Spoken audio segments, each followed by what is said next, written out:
Today is 25th November, Black Friday. Ania, ay kan bazaar do na. Ania hawin. So mi vlog chu. Ano show do ni. Poisa chu kan nem chuang lo. A se, a mingin kan chu over ship shibang. No kan chu do ni. Tang kan start ang metro station na. Station na.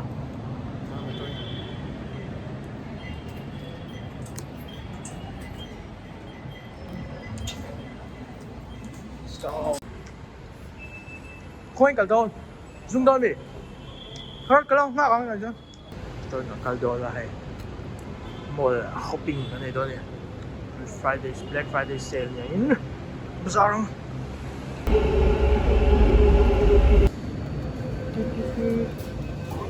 Metro này á. Cắt bách cốc mà. Bye rồi.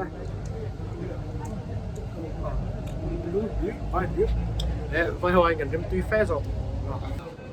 Tao đó lâu thì cho tôi bà bé phần là đi thính. Của hả? Phoenix Mall. À. Bazaar doon. Ani. Hey, đi phát chú. Step cal thiền kia. Cái này chú fitness cần ngay bôi mùa. Fitness cần ngay bôi mùa. Step ang kalang. Nang li mi fit lâu hâu.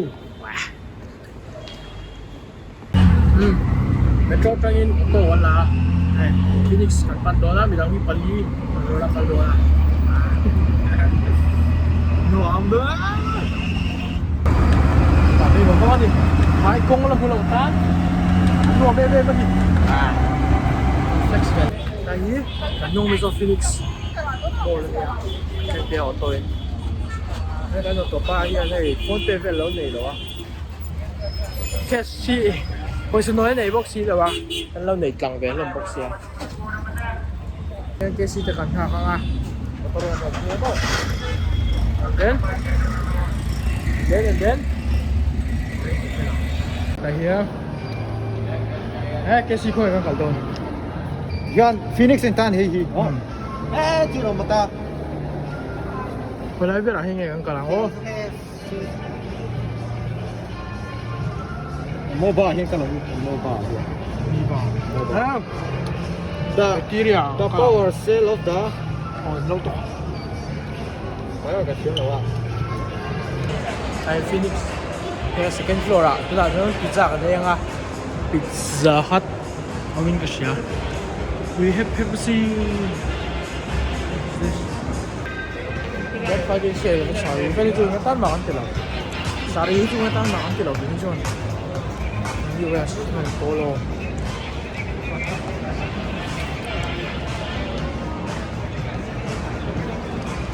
Adidas Kids. Ini kate mau ulit cukup ini. Hả? Ý chuồng à? Ý số của nào? À, food court à luôn đây. Ice cream.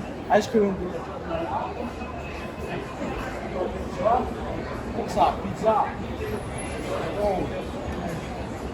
Display ju plastic bag này. Nah, wow.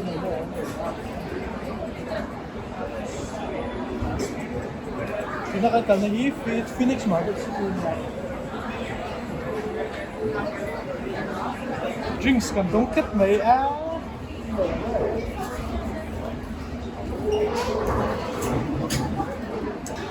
Đây cái anh thuê à, chỉ là phút thôi cũng. Đây là juice bar sale, juice. Next time, I don't know what sorry, I can't read the sign. This room ah, this room sa handa. Then here. I don't know what's in here. There's the dishes. Cookies lemon. Tao làm cái nước tục. Uống đi. Bye. Đọc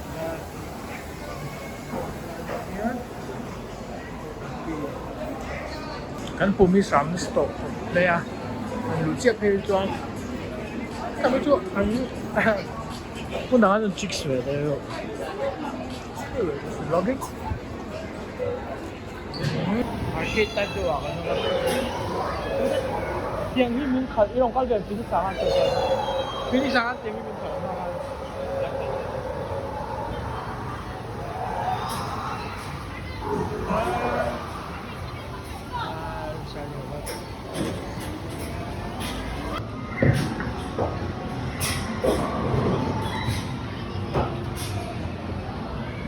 Ini berapa tiket kita?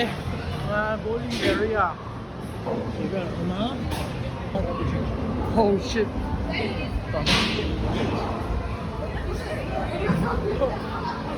No, no. Cái tầm nó không ảnh hưởng đến về.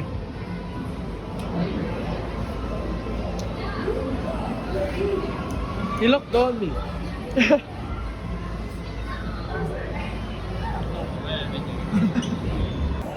Chứ ăn xe lẩu đó khóc mấy. Từ bối phim này các bạn. Đây, cái số cái KFC này. Chắc là giỏi được cả nhá. Pizza Hut tanya pizza Hut này trong này. Lẩu kinh chứ cái này chủ cô á rồi cần tay mình van phủ chờ. Cần tay mình here van phủ chờ em. Hay cái giá sẵn chứ, cái đã đấu được không? Wow, look at this. Này rồi hay. Cái tờ bảo hiếm. Anh ấy kinh. Hell. Rồi, anh thấy phần A tuy về mới thì mình sâu đến gì? Anh yêu mình sâu. Đi ra sạc nữa. Chúng sai sẽ cần check heel xin ha. Very classy. Một trong ăn chua cái. Ituruak pukin ni kan chua le ni mo. Ipo bazar zong paisa ngang nga ko ni la. Le chu hi kan se tho do. Hai dang la. Hai mi da ho kan hak nga sa tang sa so ka le nga. Suan tu na brigade thei de la ka. Ma ka chu. Cái gì về không lấy tung nghe sẽ là bạn cầm bói thì cắt mày ạ. Chicks cần zoom đôi nó chọc em, chọc lại là, sẽ sau first year họ nó chọc tôi chứ à, cho nó là hello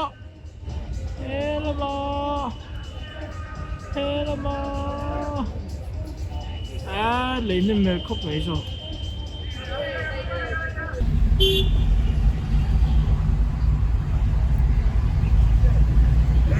Không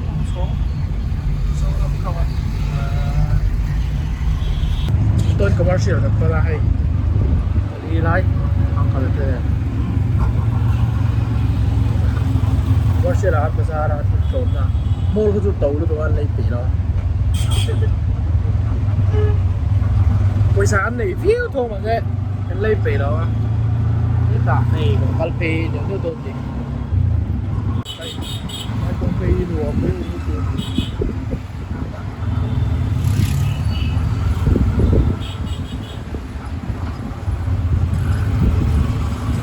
Commercial Street cần khen khá rồi tia DC thâu còn xong mà không ai đọc sẽ lâu. Turn left onto Commercial Street. Okay. Our bazaar, I think it's up. Bazaar free. 60% off. Kita tin kaltun ni hi. Mình chủ đem chung sẽ chuộng lo. Techsmart anh cần kaltun em mo. Tôm tụi con thấy. Tay cần số hi. Soft toys lo mà. Hi lệ hi cái là đồn. Ngon say đâu baka picnic long net yan lang eh kan ron house chin tak tili kan lai su mini kan sel tak reng puya cái gì game gì ngat ngai khata han tili an tak mai Urta mình cháo. anxiety re Anak cái thì bắt rồi. Marshall Street Bazaar kan nei make Black Friday Black Friday hin sheve vak lo tlam chu tlam dor tak chu ta hin bag chu tha sin khoi ti sia kha ti sia kan va song lo ti si so da son bag chu yen duem bag kha men se bag Mình sẽ bé cái sống lâu, mình phải bé cái lâu nó xong. ti de mi pa bag pom tho mai te si ko fas en te ni zo te ma